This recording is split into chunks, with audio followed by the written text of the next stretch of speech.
শীতকালের গুড় অধিকাংশ মানুষের জনপ্রিয় একটি খাদ্য।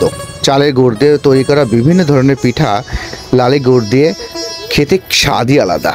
আখের রস থেকে গুড় তৈরি করায় ব্যস্ত সময় পার করছেন পাবনার কৃষকরা। পৃথিবীতে আখ উৎপাদন শীর্ষে রয়েছে ব্রাজিল, আর বাংলাদেশের শীর্ষে অবস্থানে রয়েছে নাটোর। এছাড়া পাবনা জেলা, কুমিল্লা জেলা, রাজশাহী জেলা, দিনাজপুর জেলা, রংপুর জেলা সহ বেশ কিছু জেলাতে আখের চাষ শুরু হয়েছে।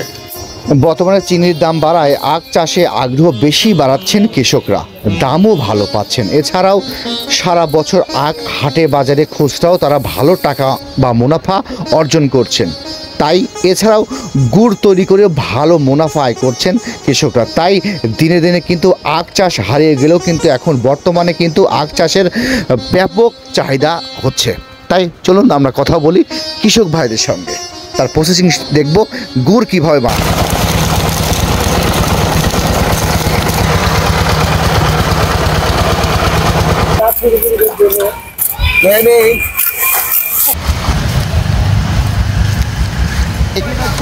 হ্যাঁ,